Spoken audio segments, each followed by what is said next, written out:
जय Hind.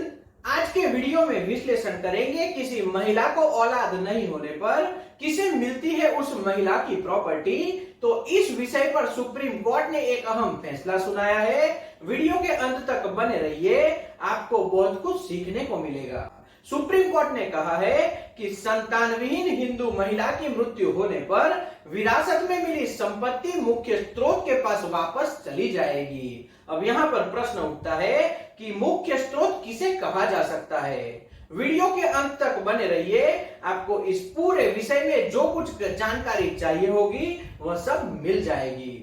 Justice S Abdul Nazeer और justice Krishna Murari की पीठ ने विभाजन के मुकदमे के फैसले में कहा है कि यदि एक हिंदू महिला की मौत बिना किसी संतान को हो जाती है तो उसके पिता या माता से विरासत में मिली संपत्ति, यानी कि जो महिला है उसके माता और पिता से मिली संपत्ति उसके पिता के उत्तराधिकारी के पास चली जाएगी, जबकि उसके पति या ससुर से विरासत में मिली संपत्ति उसके पति के वारसों के पास चली जाएगी। यहाँ महिला को उसके माता पिता से मिली संपत्ति के ऊपर महिला के माता पिता या फिर उसके भाई का ही अधिकार रहता है और महिला को अपने पति या फिर ससुराल से मिली संपत्ति के ऊपर पति, ससुर या फिर पति के भाई बहन का अधिकार रहता है। यह सुप्रीम कोर्ट ने स्पष्ट किया है।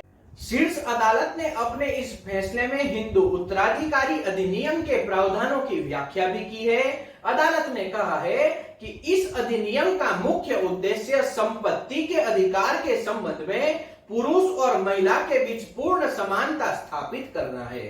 शीर्ष अदालत ने यह भी कहा है, अधिनियम विरासत की एक समान और व्यापक प्रणाली निर्धारित करता है और यह मिताक्षर और दयाभाग स्कूल द्वारा शासित व्यक्तियों पर भी और मुरुकट्टियम और अलिया संतन और नबुंदरी कानूनों द्वारा पूर्व में शासित लोगों पर भी लागू किया जाता है। यह अधिनियम हर उस व्यक्ति पर लागू होता है जो किसी भी रूप में धर्म से हिंदू है, जिसने वीरशैव यानी कि लिंगायत या फिर ब्रह्म समाज अथवा आर्य समाज के अनुयायी भी शामिल हो जाते हैं। यहाँ तक कि बौद्ध, जैन या फिर सिख धर्म के लोगों का भी यहाँ पर लागू किया जाता है, यानी कि प्रत्येक हिंदू समाज के ऊपर यह एक समान तरीके से लागू किया जाता है। अरुणाचल गोंडर के कानूनी वासियों के अपील पर कार्यवाही करते हुए सुप्रीम कोर्ट ने मद्रास हाई कोर्ट और निचली अदालत के फैसलों को यह कहते हुए रद्द कर दिया कि दुर्भाग्य से किसी भी अदालत ने तय कानूनों की व्यवस्था पर अब तक ध्यान नहीं दिया, यानी कि एक तरीके से हाई कोर्ट और निचली कोर्ट को फटकार लगाई गई। मौजूदा मामले में अदालत ने यह भी पाया कि विचाराधीन संपत्ति निश्चित रूप से मारप्पा गोंडर की स्वपार्जित संपत्ति थी। अपीलकर्ता द्वारा उठाया गया प्रश्न यह था कि क्या स्वपार्जित गोंडर की एकमात्र जीवित पुत्री कुपेई अम्मल संपत्ति की उत्तराधिकारी होगी और संपत्ति उत्तरजीविका के कानून द्वारा हस्तांतरित नहीं होगी।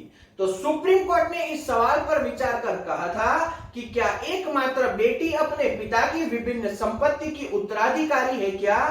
एक अन्य प्रश्न ऐसी बेटी की मृत्यु के बाद उत्तराधिकारी के संबंध में भी खड़ा होता है जो 1956 के अधिनियम के लागू होने के बाद उसकी मृत्यु हुई थी। पहले प्रश्न के संबंध में शीर्ष अदालत ने प्रथागत हिंदू कानून और न्यायिक घोषणाओं का हवाला देते हुए कहा कि एक विधवा या बेटी का स्वपार्जित संपत्ति या एक हिंदू पुरुष की वारिसाना संपत्ति के विभाजन में हिस्सा प्राप्त करने का अधिकार न केवल पुराने प्रथागत हिंदू कानून के तहत बल्कि विभिन्न न्यायिक घोषणाओं के तहत भी अच्छी तरह से मान्यता प्राप्त होना चाहिए, यानी कि सुप्रीम कोर्ट ने इस जजमेंट के जरिए स्पष्ट कर दिया है। वहीं अन्य मुद्दे पर पीठ ने हिंदू उत्तराधिकारी अधिनियम की धारा 14 और 15 का हवाला दिया।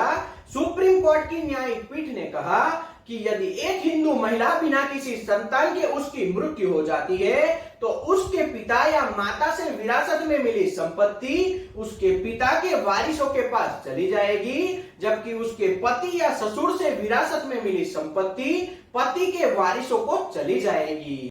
तो आगे से सुप्रीम कोर्ट के जजमेंट का ध्यान रखें। अगर पिता की ओर से किसी बेटी को अपनी प्रॉपर्टी या कुछ भी दिया जाता है और इसी तरह से पति के परिवार से अपनी बहू को जो कुछ दिया जाता है उस सभी पर सबसे पहले उस महिला का अधिकार रहेगा। उसके बाद अगर महिला के बच्चे होते हैं तो इन सभी बच्चों का उसके ऊपर अधिकार रहेगा। लेकिन किसी कारण से अगर महिला की मृत्यु के वक्त उसके बच्चे नहीं होते, यानी कि उनको कोई संतान नहीं होता, तो ऐसे में महिला को उसके माता पिता से मिली संपत्ति के ऊपर सबसे पहला अधिकार उसके माता पिता और उसके परिवार का रहेगा।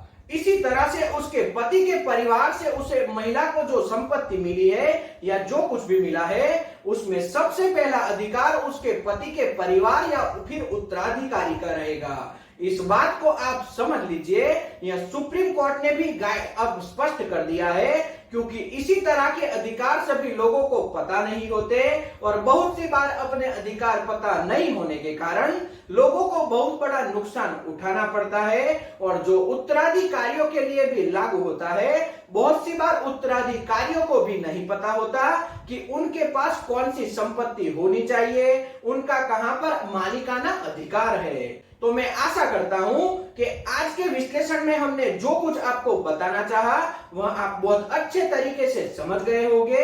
तो आज का विश्लेषण यहीं तक। अगर यह विश्लेषण आपको पसंद आया हो तो वीडियो को लाइक और शेयर कीजिए, चैनल को सब्सक्राइब कर लीजिए और बेल बटन को दबाना बिल्कुल न भूले, ताकि आने वाले वीडियो का नोटिफिकेशन आपको तुरंत मिल सके। तो आज का वीडियो यहीं तक। जय Hind. We'll be right back.